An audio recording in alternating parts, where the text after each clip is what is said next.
Welcome to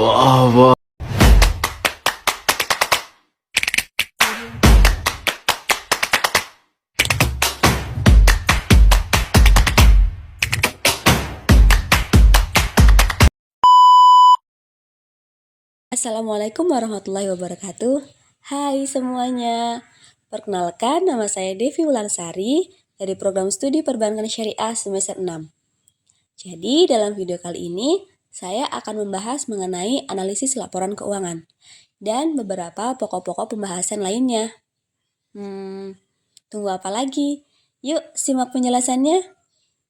Pembahasan yang pertama mengenai analisis laporan keuangan. Jadi, apa sih itu analisis laporan keuangan? Analisis laporan keuangan adalah alat untuk mengukur kinerja perusahaan berdasarkan data perbandingan yang ditulis dalam laporan keuangan, seperti neraca, laba rugi, dan arus kas dalam satu periode tertentu. Ada dua pengelompokan jenis-jenis rasio keuangan. Yang pertama, rasio menurut sumber dari mana rasio dibuat. Dan yang kedua, yakni rasio menurut tujuan penggunaan rasio yang bersangkutan. Pembahasan selanjutnya yaitu mengenai fungsi analisis rasio keuangan.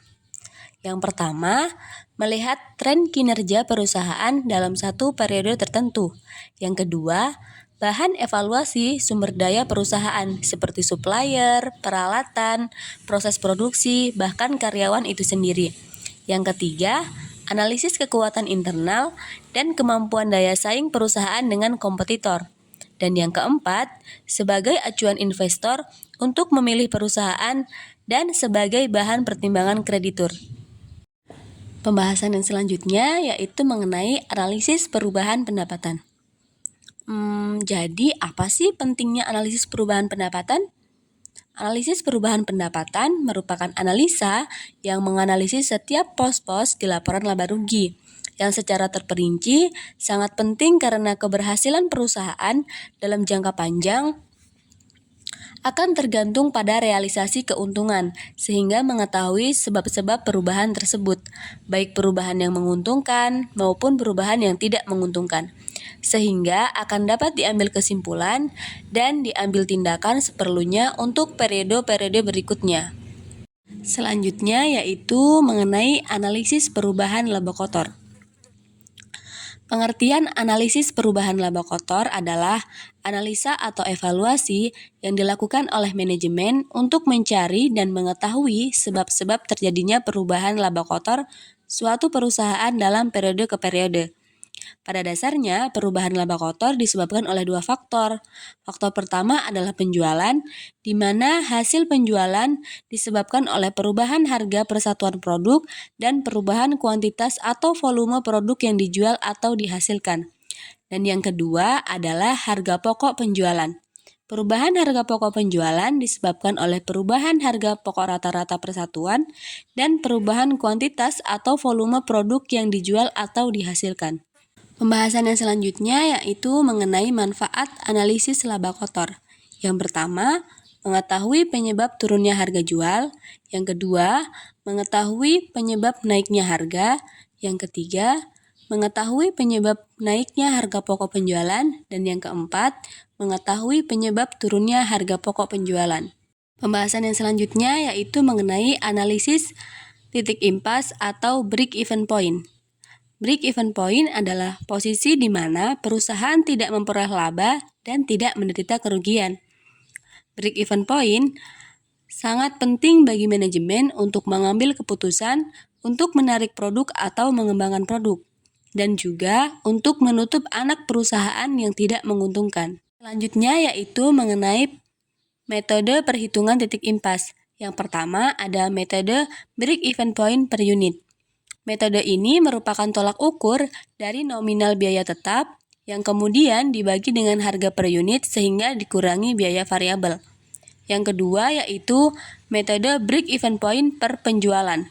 Metode ini dihitung berdasarkan fixed cost atau biaya tetap dibagi dengan selisih harga jual dan perbandingan variabel cost dengan harga total. Yang ketiga, metode break-even point per biaya.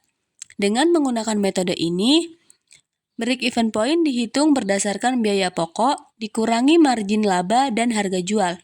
Metode perhitungan ini paling sering digunakan karena rumusnya yang jauh lebih mudah.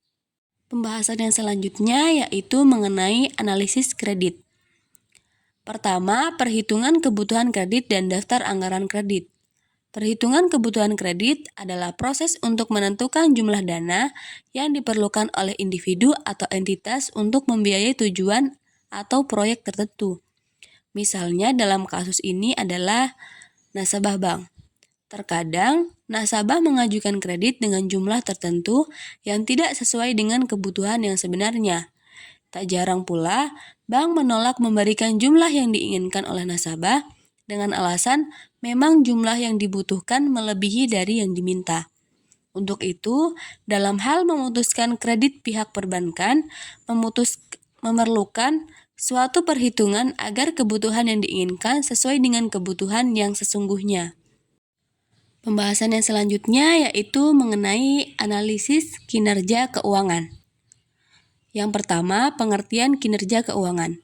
Kinerja keuangan adalah suatu analisis yang dilakukan untuk melihat sejauh mana suatu perusahaan telah melaksanakan dengan menggunakan aturan-aturan pelaksana keuangan secara baik dan benar. Pengukuran kinerja digunakan perusahaan untuk melakukan perbaikan di atas kegiatan operasionalnya agar dapat bersaing dengan perusahaan lainnya. Pembahasan yang selanjutnya yaitu mengenai faktor-faktor yang mempengaruhi kinerja keuangan. Yang pertama, struktur modal. Faktor pertama yang mempengaruhi kinerja keuangan yaitu struktur modal. Struktur modal merupakan perbandingan antara jumlah hutang jangka panjang dengan modal perusahaan itu sendiri. Yang kedua, ada ukuran perusahaan. Dalam ukuran perusahaan tercermin dari nilai total aktiva perusahaan pada neraca akhir tahun. Ukuran perusahaan meningkat menjadi idola kepercayaan investor dalam hal informasi keuangan yang lebih lengkap dan dapat meningkatnya kinerja perusahaan secara terus-menerus. Yang ketiga ada total asset turnover.